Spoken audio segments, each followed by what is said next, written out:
Welcome to Courageous Leadership with Virginia Prodan, training you to lead with courage.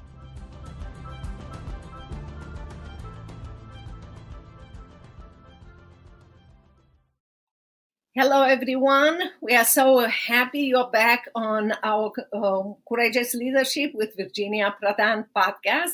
I'm Virginia Prodan, your host. I'm so glad for you sending your questions, your comments, and how this podcast help you to live a life of success and significance and to be strong and courageous. I'm so glad today we have a very important guest that will help you to extend your view of courage and success and living a life of significance by his participation here. His name is E.J. Kimball, and he is the director of outreach and engagement with the Combat Antisemitism movement. EJ, thank you so very much for coming here. We met together a few months ago this year, not long ago. Maybe I had seen you before, but we talked together at NRB in this year. So I'm so grateful for your friendship, and I'm so grateful for your participation here. Would you please introduce yourself for our audience? Sure. Well, thank you for having me on, and it's great to see you again, at least over the computer, and look forward to seeing you in person again soon. So as you mentioned, I am the Director of Christian Outreach and Engagement with the Combat Anti-Semitism movement.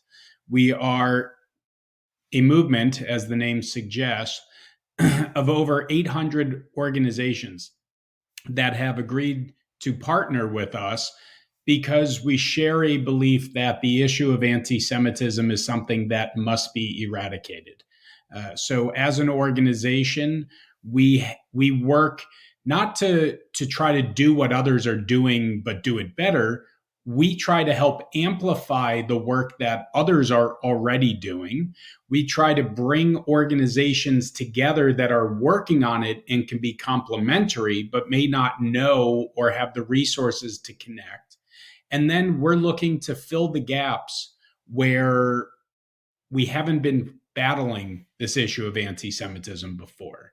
And one of the big areas that we have focused our attention on is at the local level with mayors, not just in the United States, but all around the world, where this year, just last month in November, we had 2 mayor summits. We've had a mayor summit in 2021 and 2022, but this year we actually split it up because it's grown, where we had a mayor summit in Fort Lauderdale, Florida for US mayors, and we had one in Dortmund, Germany for European mayors. So this is an area where we found a gap and we've stepped in to fill that gap. And of course, we're not doing this by ourselves. We're working with our partners all around the world. Wow, that is wonderful. Tell us just a little bit on how you started. You know, I hear lots of people when I train them, when I coach them, that they have the impression that when you start, or even every single day of your life, you need to have the blueprint. Many times I said you have to have the command or the direction from God. He will provide the blueprint step by step. So tell us from your point of view how you started, how God helped you to do and organize and work together with all these 800 partners. Well, I believe strongly that God has a plan for everyone.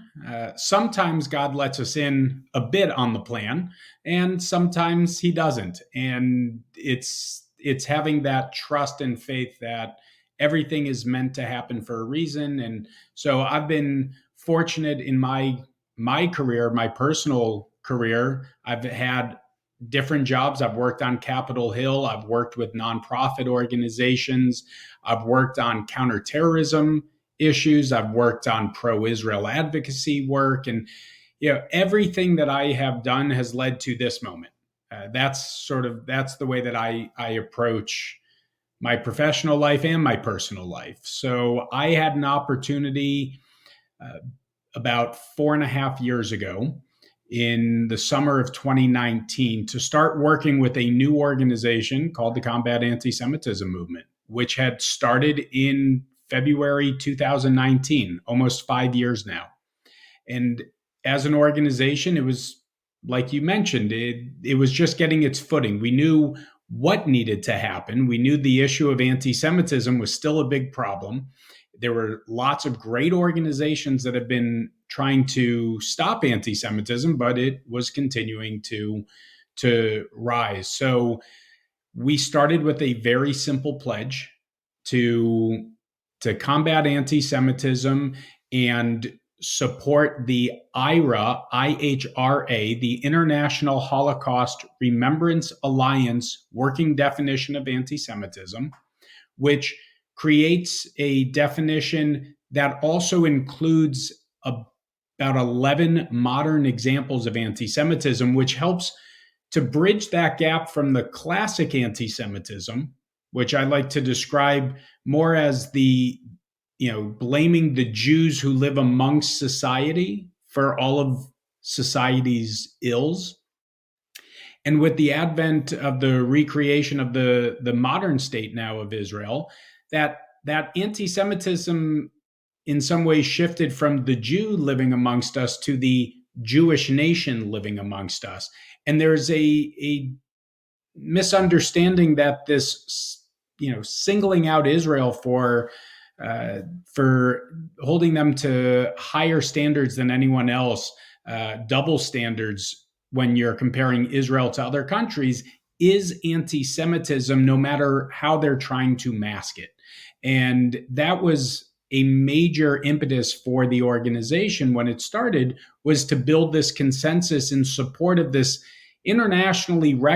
growing internationally recognized definition of anti-Semitism, which is now being adopted across the world by countries, by states, by local municipalities.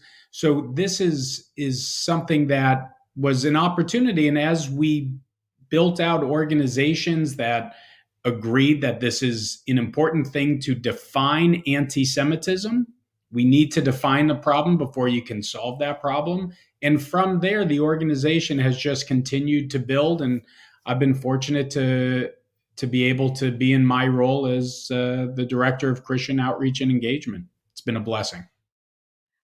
You nailed it, because I agree with you. In order to resolve a problem, you have to define the problem. You have to pledge that. And it's so important in our lives. Our podcast started because a lot of people call us, and many of them read the book, Saving My Assassin, that it's my memoir, but talks about life under socialists and how God can use one person to change the country and to do amazing things. What we promote is we want to show people the horrors of socialists and the power of God, even under persecution. In your case, you explain it so clearly that you have to pledge. You have to find a problem, you have to pledge, and you have to keep your focus on that. And I believe and I hope that people that are wondering where and how can I start and everything, got the answer today from both of us. Define the problem, focus on the problem, pledge your organization and your mission on that, and keep doing, and you will see the success. Tell us just a little bit about, give us an example, one or two of the obstacles that you had and you conquer them. Well, one of the obstacles we have, and this is, I wouldn't say that we've conquered it, but it's an obstacle that we have to continuously battle, and that's the issue of disinformation. Uh, I had a conversation last week about what's going on college campuses, and we can get into that in a moment. But the point of my conversation was, it's not a lack of information that's the problem here. Arguably, people today have access to more information than at any time in the history of the world. True. So it's not that people don't get the information. It's that the information that they're receiving is either fake or it's disingenuous. And what we're seeing, and one of the big challenges we have in fighting Jew hatred, or as it's referred to, anti-Semitism, but Jew hatred, I think, sums it up better, as the former special envoy to monitor and combat anti-Semitism, Elon Carr, would say very clearly. This is about Jew hatred, is that this distinction between being anti-Semitic and what people call anti-Zionist is really a false dichotomy. And what do I mean? Anti-Zionism, the argument is that it's not that the person is anti-Semitic, that they hate Jews. It's they're anti-Zionist, this idea of the modern Zionist movement from the late 19th century, this recreation of a Jewish state of Israel, and that Jews should return to the land of Zion, that the policies of the Israeli government are what the people have a problem with. Now, legitimate debate over Israeli policies is completely legitimate. It's fine. This is what we do in a democracy. We're seeing it play out today in Israel. Even as they are a united country, there are still disagreements over the way that they are operating and conducting the war against Hamas. But there is a distinction about what anti-Zionism really means, because Zionism is not something that was created by Theodor Herzl at the end of the 19th century. Zionism is something inherent within the Jewish people. Zionism, this yearning to return to Zion, to Jerusalem, is what held the Jewish people together for 2,000 years, being dispersed from their homeland. And the fact that after 2,000 years, there was still this Jewish identity. The religion was there, but also a Jewish identity. It's not all religious Jews. It's secular Jews, Jews with totally different belief structures and observance structures. But it was this common inherent belief in Zionism, to return to Zion, that kept the Jewish people together, that ultimately led to the creation of the modern state of Israel. And that is something that we are continuously battling, to help people understand that legitimate criticism of Israeli policies, that's fine. But when you're holding Israel to a double standard, that is masking anti-Semitism. When you're holding Jews in America responsible for the actions of the Israeli government, that is anti-Semitism. And these are challenges that we fight every day, and I believe we'll be fighting for a very long time. Yeah, I think you're right, and there is, at least in this government, the government that we have right now, misinformation is part of what they are doing. You have misinformation about Jewish people, about Jewish inheritance, about everything that they are doing, and they present a terrorist organization like the sense of today and so forth. But also I can see when they talk about socialism, they present misinformation to young people. What they talk about socialism is not correct. Socialism is not going to resolve your problems. God is the one who is the provider, the person who will resolve your problems. So what I see is that there is a tendency to subdue young people to think of what the government wants them to think. And in this case, in this case with Jewish people, they are continuing to do this. The hope that there is for whatever they want to lie about Jewish people or about socialists is this.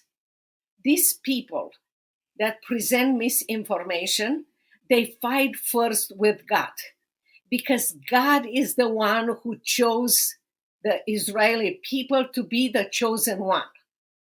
No question. Period. Mark. Jewish people are the chosen one.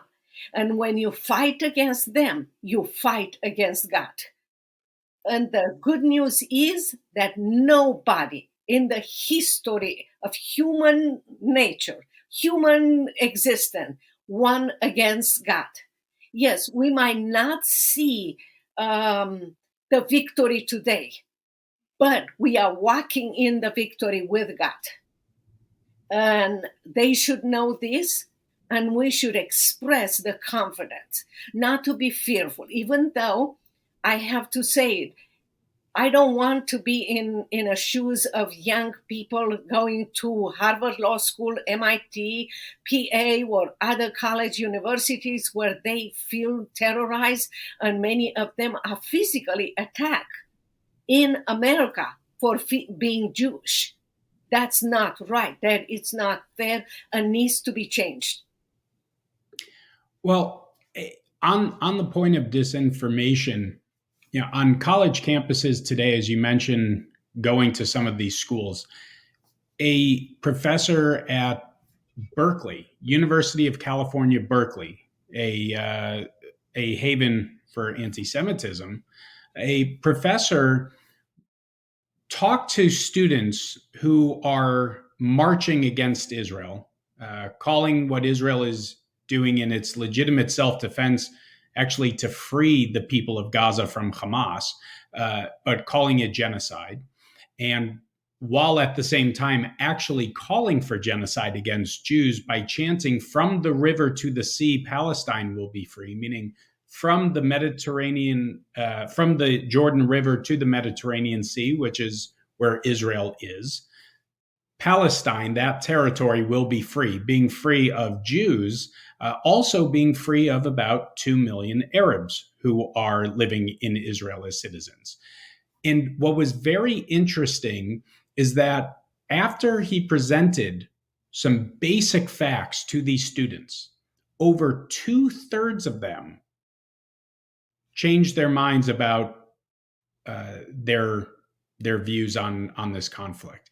And this is the problem today. There's so much information out there, and there's so much that is wrong. And these students are getting bad information. And on college campuses, what's happened over the past, I can't even tell you how long, but probably decades now, is that they have become these safe spaces where opposing viewpoints that make you uncomfortable, that challenge your preconceived ideas, are not allowed anymore. Students would protest speakers, Israeli speakers who held more conservative views from a US conservative liberal standpoint. They would shout them down and prevent them from actually giving a talk on college campuses. And that's not what college is about. College is about exploring new ideas, challenging your preconceived notions. And that has not been happening. So when you have one-sided conversations only on college campuses, you have generations of students who become professionals in our system. And that's not just foreign policy professionals. It's journalists, you're talking about accountants, you're talking about actors. Anyone involved in the public space have this single-minded view because they've never been exposed or challenged to new ideas and new ways to look at at an issue. They just keep going with the same views that they support. And that's why we're seeing this big problem on college campuses. But this study from this professor, very simple, basic facts, changed over 2/3 of the students that he talked to. You can imagine what it would be like if people were actually getting true information. The danger about having just one point of view that we see in college campuses goes beyond anti-Semitism, because today it's about anti-Semitism. Tomorrow it's going to be against Christians or against anyone who does not repeat the words or the sentences or the ideology that the government requires you to repeat. And that is the way you establish socialism in a country. I live under socialists, I experience socialists, and this is so dangerous. I'm grateful for the professor, I'm grateful for the students who took the position after they received the facts, because many of the students that we see, and even professors, they might know the reality, they might not know the reality, but the problem is, when you know the reality, you are in a position to take your steps, your point of view, and stand up for the truth. And many of them, they don't want to stand up for the truth. They believe that someone else will do it.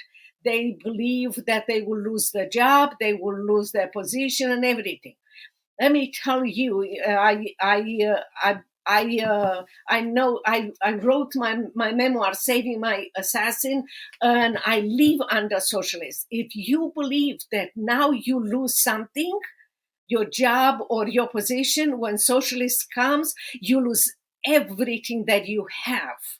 If you are a Jewish or you're Christian, or even if you are an atheist, you lose everything. So if you don't take a position today to protect people from Israel, if they live in Israel, in every part of the world, or in America, in your college student, believe me that the next step is going to be you. And the next step, it's going to be someone else. So we will lose much more than we believe right now that we are losing. We were given freedom from God, from Christ. And he gave us the key to our freedom and to the key to our truth, which he is the truth, to speak up for the truth. And many of them, they received that key of freedom of truth from Christ. They know and understanding, but they give that key to someone else, to the government, to the college, in order to receive a diploma. That's wrong. And you are becoming a slave in someone else's hands, a puppet in someone else's hands. So I advise everyone to take it seriously, what the college is doing right now with people of Israel and what is going to be next. Yeah, and this issue of anti-Semitism and quite frankly, why should Christians care about anti-Semitism? And you were making that point, is that first, anti-Semitism is not just about attacks on Jews. It's an evil scourge on society. Where anti-Semitism rises within a society, you see that society begin to crumble, because anti-Semitism may start with Jews, but God forbid anti-Semites were successful in ridding the world of all Jews. They wouldn't be happy. They wouldn't be satisfied. They'd be going after others. They would be going after Christians. They would be going after anyone that doesn't think like them. Mm-hmm. And yes. that is why, if you don't stop the threat when it starts, it builds and builds and builds and becomes an even greater threat. And I think that's what Israel is dealing with right now with Hamas. It wasn't a surprise that Hamas was a threat. Everyone knew they were a threat. And over the years, Israel has gone into sort of the mow the lawn as that threat built up and the rockets started firing and it got to a point where you had to do something. They went in and they cut it down. They didn't eliminate it. And then that threat would rise again, greater than it was before, and you cut it down. And it continued to get worse and worse every time it was able to rebuild. And so now Israel is doing the right thing, which is eliminating this threat. It can't exist anymore. You have to remove them from Gaza. You've got to eliminate them because we have seen the evil that Hamas is and those that think like them. And it is dangerous not just for Israel and Jews, but it's dangerous for everyone around the world to allow this ideology to have a base of operations where they can build up military capabilities to strike against Jews and, quite frankly, the entire free world. This is a battle of good versus evil. And it's a very simple question here. This is not a question about should there be a Palestinian state living side by side with Israel or not. This is very simply about good versus evil. Hamas isn't interested in peace. No. To them, peace is when all of the Jews are gone, all of the territory is controlled by them.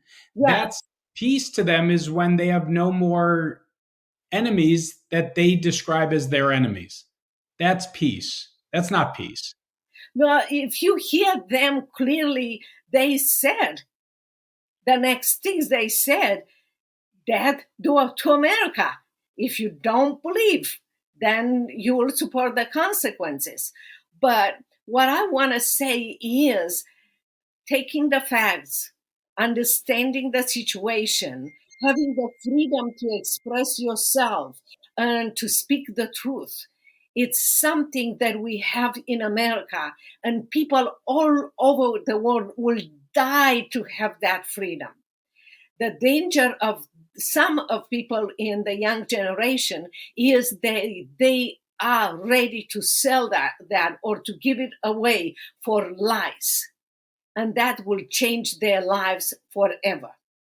Freedom is so precious. I signed my memoir with freedom is precious because I live in a society, socialist and communist, where freedom was not. But you can live in a freedom even if you are occupied. And if you read any books or any stories of people in the Holocaust, that they were surrounded by enemies, they were starved to death and everything. They were freer than the people guarding them because freedom comes from inside. It's not from what the government wants to give you or wants to direct you. So I understand what you are saying to the young generation. Open your eyes, take the facts, and change your mind because you change your life for better before you change this world. Yes, and that's what we're doing with the Combat Anti-Semitism movement, and we are looking to get to everyone. Quite frankly, this is not just a young person problem. This is older generation problem. This is, sort of your working class generation problem. This is across the world. This is a problem because there has just been so much information put out there that is just not true and has been used to influence people in ways that has become, quite frankly, dangerous to our country and to the world. And you can see our website, combatantisemitism.org. You can sign up for our newsletters there where we're putting out this information, notifying you about events taking place. It's a great resource to learn about anti-Semitism and what's been happening and where it's happening. but not just the bad parts, because we're not just about trying to scare people about how terrible things are, but there are real successes happening. And we highlight those positive developments as well, because it's important to see that there is a light at the end of the tunnel. If all we see is darkness, we just finished the Jewish holiday of Hanukkah, and Hanukkah is about light over darkness. Yes, right? exactly. And it's an amazing thing if you think about darkness. If you are in a completely dark room, there's no windows to the outside. There is no light in that room. It is complete darkness and you can see nothing. If someone lights a match, a small spark of light, you can see so much. It dispels so much darkness with that one spark of light. And that's the point you are so right. And that light can be you. Don't wait for, that's my message to everyone. Don't wait for anyone. You can be the light in the darkness around you. You can be the one that God sent you to be the light in that area. And if we all shine that light, this world will be less darker. And we can do amazing things in God's power. Well, EJ, thank you so very much for coming to our podcast, for sharing all those negative and positive things about, anti-Semitism and what your company, what your nonprofit is doing. Thank you. And I hope people will go to your website, will subscribe, will be more involved than before. And I just want to thank you so very much. For those of you who want to learn more about what we are doing, maybe you are new to our podcast, Courageous Leadership with Virginia Prodan, go to virginiaprodanbooks.com/contact and write us what you need and we will help you. Thank you so very much, EJ, for coming here. Thank you very much. It was a pleasure.